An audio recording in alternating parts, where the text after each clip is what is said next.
தீயை வந்து குறைத்து மதிப்பிடுவதும், தீ சரியாக பாடலங்க. 2 பாட்டையுமே நீங்க கேட்டு பார்த்தா தெரியும். தீ அவருடைய பாணியில் மிகச் சிறப்பாக, இன்னும் சொல்லப்போனால் நம்முடைய குறைந்த இசை ஞானத்தை வைத்து சொல்கிறேன்.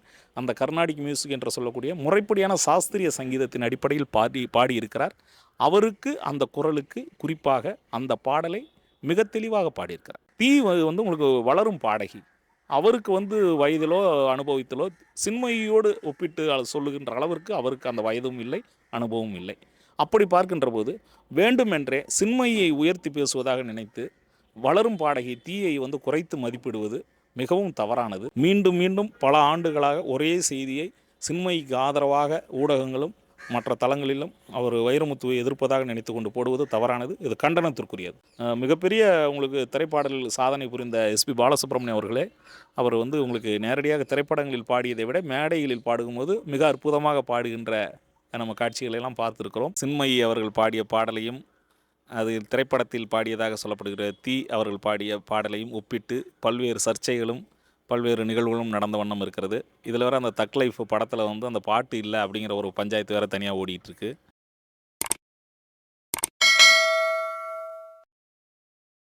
கணம் தொலைக்காட்சி நேயர்களுக்கு வணக்கம்.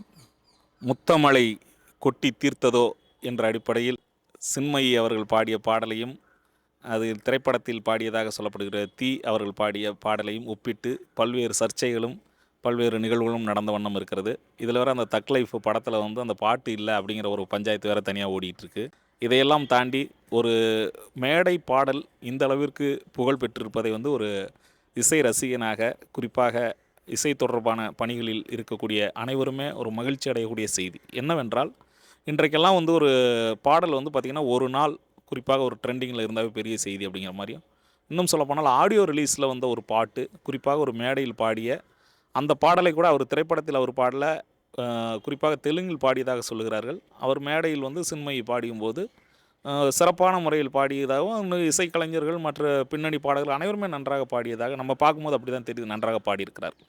ஆனால் அதற்காக அந்த திரைப்படத்தில் நேர்த்தியாக பாடியிருந்த தீ அவர்கள் அந்த பாடகியினுடைய பாடை வந்து குறைத்து சொல்வதோ, அவரை வந்து குறைத்து மதிப்பிடுவதோ தவறானது. 2 பாடகிகளுமே சரியாக பாடியிருக்கிறார்கள். இன்னும் சொல்லப்போனால் ஒரு திரைப்படத்தில் ஒரு பாடலை பாடுகின்ற பொழுது, அந்த பாடலை மற்றொருவர் வந்து ஒரு மேடையில் பாடும்போது இன்னும் சொல்லப்போனால் இம்ப்ரோவைசேஷன் என்று சொல்லக்கூடிய அதை இன்னும் சரிப்படுத்தி இன்னும் கொஞ்சம் தீர்க்கமாக நல்ல முறையில் பாட முடியும். உங்களுக்கு பார்த்துருக்கீங்க, ஒரு திரைப்படங்களில் ஒரு தொழில்முறை பாடகர்கள் பாடிய பாடலை கூட மேடை பாடகர்கள் அந்த மேடையில் மிகச்சிறப்பாக பாடியதெல்லாம் நம்ம ஏற்கனவே பார்த்துருக்கோம். இன்னும் குறிப்பிட்டு சொல்லப்போனால் மிகப்பெரிய உங்களுக்கு திரைப்பாடலில் சாதனை புரிந்த எஸ்பி பாலசுப்ரமணியம் அவர்களே, அவர் வந்து உங்களுக்கு நேரடியாக திரைப்படங்களில் பாடியதை விட மேடைகளில் பாடும்போது மிக அற்புதமாக பாடுகின்ற நம்ம காட்சிகளெல்லாம் பார்த்துருக்கிறோம். அந்த அடிப்படையில் பார்க்கின்ற போது ஒரு பாடல் மிகச்சிறப்பாக பாடிய ஒரு பாடலை மற்றொரு பாடகி, இன்னும் சொல்லப்போனால் அனுபவமிக்க பாடகி, கிட்டத்தட்ட ஒரு 20 ஆண்டுகளுக்கு மேலே உங்களுக்கு திரைத்துறையில் பாடுகின்றவர் சின்மயி. அவர் பாடுகின்ற போது அவருடைய அந்த பாணியில் அவருடைய ஸ்டைலில் பாடியிருக்காங்க. இன்னும் சொல்லப்போனால் அந்த மேடையில் தனக்கான வாய்ப்பாக நினைத்து அவர் அதை பயன்படுத்தி இருக்கிறார். இது ஒன்று. அடுத்ததாக தீ வந்து உங்களுக்கு வளரும் பாடகி. அவருக்கு வந்து வயதிலோ அனுபவத்திலோ சின்மயியோடு ஒப்பிட்டு சொல்லுகின்ற அளவிற்கு அவருக்கு அந்த வயதும் இல்லை, அனுபவமும் இல்லை. அப்படி பார்க்கின்ற போது வேண்டுமென்றே சின்மயியை உயர்த்தி பேசுவதாக நினைத்து வளரும் பாடகி தீயை வந்து குறைத்து மதிப்பிடுவது மிகவும் தவறானது. இன்னும் சொல்லப்போனால் இது வந்து பார்த்திங்கன்னா ஒப்பீட்டளவில் ஒருவரை ஒருவர் ஒப்பிடுவதே தவறு என்பது தான் என்னுடைய கருத்து. இது பொதுவாக வந்து இசை விமர்சகர்கள், இசை ரசிகர்கள் அனைவருடைய கருத்தாக இருக்கிறது. ஒட்டுமொத்தமாக இணையதளங்களிலும் குறிப்பாக சமூக ஊடகங்களில் சின்மயியை பாராட்டுகிறோம் என்ற அடிப்படையில் தீயை வந்து குறைத்து மதிப்பிடுவதும், தீ சரியாக பாடலங்க. 2 பாட்டையுமே நீங்கள் கேட்டு பார்த்தா தெரியும். தீ அவருடைய பாணியில் மிகச் சிறப்பாக, இன்னும் சொல்லப்போனால் நம்முடைய குறைந்த இசை ஞானத்தை வைத்து சொல்கிறேன், அந்த கர்நாடிக் மியூசிக் என்று சொல்லக்கூடிய முறைப்படியான சாஸ்திரிய சங்கீதத்தின் அடிப்படையில் பாடியிருக்கிறார். அவருக்கு அந்த குரலுக்கு குறிப்பாக அந்த பாடலை மிக தெளிவாக பாடியிருக்கிறார். சின்மயி அவர் மேடை பாட்டு பாடும்போது அந்த லைவ்னு சொல்லக்கூடிய நேரடியாக பாடும்போது இன்னும் அவருக்கு தெரிந்த வகையில் அவருடைய அனுபவத்தின் வாயிலாக அந்த பாடலை இன்னும் அதிகமாக நேர்த்தியாக பாடியிருக்கிறார். அப்படி பாடுகின்ற போது 2 பேருமே வந்து உங்களுக்கு ஒரே பாடலை 2 பாடகிகள் பாடுகின்ற போது தேவையற்ற ஒப்பீடுகளோ தேவையற்ற சர்ச்சைகளோ இருக்கக்கூடாது. நாட்டில் எவ்வளவோ பிரச்சனை இருக்குது, சமூகத்தில் எவ்வளவோ பிரச்சனைகள் இருக்குது, மக்கள்கிட்ட எவ்வளவோ பிரச்சனை இருக்குது. மீண்டும் மீண்டும் முத்தமலை வந்து உங்களுக்கு கொட்டி தீர்க்காதவங்கிற மாதிரி எல்லா இடங்களிலும் இதே போன்ற பிரச்சனைகளை கொட்டி தீர்க்க வேண்டாம். பொதுவாக நான் சொல்லுகின்ற செய்தி என்னென்னா, சமூக ஊடகங்களில் சமூக பொறுப்புணர்வோடு எழுதுங்கள். வளர்கின்ற பாடகியாக இருக்கக்கூடிய தீயுடைய எதிர்காலத்தை நீங்கள் தீயிட்டு அழித்து விட வேண்டாம். சின்மயிக்கு நம்ம தொடர்ச்சியாக நீங்கள் கொடுக்கக்கூடிய ஆதரவு என்பது அவருடைய எதிர்காலத்திற்கு நல்லது. அவர் பல விதங்களிலும் முரண்பட்டு பல காயம்பட்டு வந்திருக்கிறதா, அது அவருடைய தனிப்பட்ட வாழ்க்கையில் நடந்த நிகழ்வுகள். அவர் மீண்டும் இசை உலகில் வருவதற்கு எல்லாருக்குமே மகிழ்ச்சி தான். ஆனாலும் கூட இன்னொரு பாடகியை உங்களுக்கு குறைத்து மதிப்பிட்டு அவருடைய எதிர்காலத்தை யாரும் வீணாக்கி விடக்கூடாது. அந்த அடிப்படையில் பார்க்கின்ற பொழுது தீ வளரும் பாடகி இன்னும் மிகச்சிறப்பான பாடல்களை கொடுக்கக்கூடிய வாய்ப்புகள் உண்டு. தயவு செய்து சின்மயியையும் தீ அவர்களையும் ஒன்றாக இணைத்து ஒப்பிட்டு பேச வேண்டாம். இந்த பாடல் முத்தமலை நீங்கள் யாருடைய பாடல் நன்றாக இருக்கோ அவங்க நீங்கள் கேட்டு பாருங்கள். இன்னும் சொல்லப்போனால் அது படத்திலே இல்லைன்னு சொல்லிடுறாங்க. படத்திலே அந்த பாட்டு இல்லாதப்ப அதற்கானதை பார்த்திங்கன்னா தொடர்ச்சியாக இது மூலமாக யாருக்கு என்ன செய்தியை சொல்கிறாங்கன்னு எனக்கு புரிய வரல. அந்த அடிப்படையில் பார்க்கின்ற போது இந்த முத்தமலை கொட்டி தீர்க்காத பாடலை இத்தோடு இந்த பிரச்சனைகளை முடித்து விட்டு அடுத்த வேலையை பார்ப்பது நல்லது. என்னை பொறுத்தவரை இந்த பாடல் காலப்போக்கில் இது மறக்கப்படலாம். இது சின்மயி பாடியதை கூட விட்டுட்டு அடுத்த ட்ரெண்டிங்கில் புதிதாக வரக்கூடியதில். ஆனால் தீ மீது வைக்கின்ற விமர்சனங்கள் என்பது அவருடைய வடுக்கலாக நின்றுவிடும். அவருடைய எதிர்காலத்தை பாதிக்கக்கூடியதாக இருக்கும். அந்த அடிப்படையில் உங்களுக்கு சமூகத்தில் நம்ம ஒரு பொறுப்புணர்வோடு பேசக்கூடிய அனைவருமே இந்த பிரச்சனையை இந்த ஒப்பீட்டை தேவையில்லாமல் அவர்களுக்கு பிடித்த வெர்ஷனை, சின்மயி வெர்ஷனா தீ வெர்ஷனா யாராவது நீங்கள் எதை வேணால் கேட்டுங்க.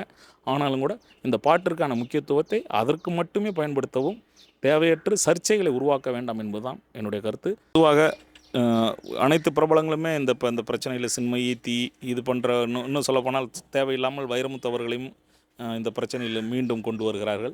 தற்பொழுது கூட பல்துறை வித்தகராக இருக்கக்கூடிய இயக்குனர் கங்கை அமரன் அவர்கள் கூட சின்மயியோடு ஒரு நிகழ்ச்சியில் பேசுகின்ற பொழுது வைரமுத்து அவர்களை விமர்சனம் செய்திருக்கிறார். வைரமுத்து மீது சின்மயி வைத்த விமர்சனம் என்பது ஏற்கனவே பல இடங்களிலும் பல்வேறு தளங்களிலும் விவாதிக்கப்பட்டது. இப்பொழுது கங்கை அமரன் மீண்டும் பேசுவது என்பது இது வேண்டுமென்றே திட்டமிட்டு பேசுவது போல இருக்கிறது. சின்மயிக்கு ஆதரவாக செயல்படுவதாக நினைத்து மீண்டும் வைரமுத்தை ஒரு முறை அனைவரும் குறைத்து உங்களுக்கு கொச்சைப்படுத்துவது போன்று தோன்றுகிறது. இது போன்ற நிகழ்வுகளை பிரபலமாக இருக்கக்கூடிய நபர்கள் குறைத்து கொள்ள வேண்டும். இன்னும் சொல்லப்போனால் இது போன்ற நிகழ்வுகளை ஆதரிக்கக்கூடாது என்பதுதான் என்னுடைய கருத்து. சின்மயிக்கான நியாயம் நீதி கிடைக்க வேண்டும், ஒரு சட்டப்படி தான் போராட வேண்டும். அதை விடுத்துவிட்டு சமூக ஊடகங்களிலும் பொது தளங்களிலும் மீண்டும் மீண்டும் பல சாதனைகளுக்கு சொந்தக்காரராக இருக்கக்கூடிய வைரமுத்து அவர்களை மீண்டும் மீண்டும் கொச்சைப்படுத்துவதும் அவமானப்படுத்துவதும் கண்டனத்திற்குரியது என்பதுதான் உண்மை. அந்த அடிப்படையில் பார்க்கின்ற பொழுது இது வைரமுத்தினுடைய தவறு, வைரமுத்து செயல்பாடு அதை குறித்தெல்லாம் நம்ம பேச விரும்பவில்லை. மீண்டும் மீண்டும் பல ஆண்டுகளாக ஒரே செய்தியை சின்மயிக்கு ஆதரவாக ஊடகங்களும் மற்ற தளங்களிலும் அவர் வைரமுத்துவை எதிர்ப்பதாக நினைத்து கொண்டு போடுவது தவறானது. இது கண்டனத்திற்குரியது. இன்னொன்று பார்த்திங்கன்னா, இப்போ குறிப்பிட்ட இந்த பாடலை கூட பார்த்திங்கன்னா தக் லைஃப்பில் வரக்கூடிய இந்த பாடலை ஒரு மேடை பாடலில் சின்மயி பாடுவது என்பது குறிப்பாக வைரமுத்து மீது விமர்சனம் வைக்கக்கூடிய நபர்கள் சின்மயிக்கு ஆதரவாக பேசுகிறார்களோ, அல்லது உங்களுக்கு தீ மீது எதிர்ப்புணர்வு கொண்டவர்கள் சின்மயிக்கு ஆதரவாக பேசுகிறார்களோ என்பது பற்றியெல்லாம் பல அரசியல் காரணங்களை எல்லாம் சொல்ல வேண்டியதாக இருக்கிறது. அப்படி பார்க்கின்ற போது ஒரு பாடலுக்கு, ஒரு இசைக்கலைஞர்களுக்கு இது போன்ற சர்ச்சைகள் தேவை கிடையாது. 2 பாடகர்களுமே நல்ல முறையில் அடுத்தடுத்து வளர்ச்சி அடைய வேண்டும். இன்னொன்று, தேவையற்ற மற்ற சர்ச்சைகளை இதில் புகுத்தக்கூடாது என்பதுதான் உண்மை. இது போன்ற பிரச்சனைகளின் வரும்போது மக்கள் பகுத்துணர்ந்து விழிப்புணர்வோடு எது உண்மை பொய் என்பதை தெரிந்து கொண்டு பேசுவது நல்லது. அந்த இன்னொரு செய்தி என்னென்னா, நீங்கள் இப்போ சின்மயியுடைய அந்த ஆதரவு குரல் என்பது தீயை மட்டும் பாதிப்பதில்லை, வேறு பல வளரும் கலைஞர்களையும் சின்மயிக்கு ஆதரவாக பேசுகிறோம் என்று சொல்லிக்கொண்டு மற்றவர்களையும் உங்களுக்கு தொடர்ச்சியாக காயப்படுத்துவது போல, அவர்களை மீண்டும் மீண்டும் இந்த பிரச்சனைகள் சர்ச்சைகளுக்கும் கொண்டு வருவது போல நடக்கிறது. இதையும் மற்ற இது போன்ற நிகழ்வுகளில் ஈடுபடுபவர்கள், இது தொடர்ச்சியாக பேசுபவர்கள் அவர் கவனத்தில் கொள்ள வேண்டும். சின்மயிக்கு ஆதரவாக சொல்லிக்கிட்டு இன்னும் சொல்லப்போனால் அவர் பல பிரச்சனைகளை முடித்துட்டு கூட பார்த்திங்கன்னா 7 ஆண்டுகள் இப்போ தெலுங்கு பாடலெல்லாம் பாடிக்கிட்டு தான் இருக்காங்க. தமிழ் பாடல் மட்டும்தான் பாடலே ஒழிய மற்றபடி அவருடைய செயல்பாடுகளை பொறுத்தவரை இது மற்ற வளரும் கலைஞர்களுக்கு ஒரு எதிரானதாக இருந்துவிடக்கூடாது என்பதைத்தான் மீண்டும் தெரிவித்துக் கொள்கிறோம். இதனை தெரிவித்துக் கொள்வதில் நம்முடைய கணம் தொலைக்காட்சி நேயர்களுக்கு மகிழ்ச்சியோடு நான் உங்களோடு பகிர்ந்து கொள்வதில் நன்றி. நம்முடைய கணம் தொலைக்காட்சியில் தொடர்ச்சியாக இது போன்ற திரை தொடர்பான செய்திகளையும் வழங்கி வருகிறோம். அந்த அடிப்படையில் கணம் தொலைக்காட்சி நேயர் அனைவருக்கும் நன்றி, வணக்கம்.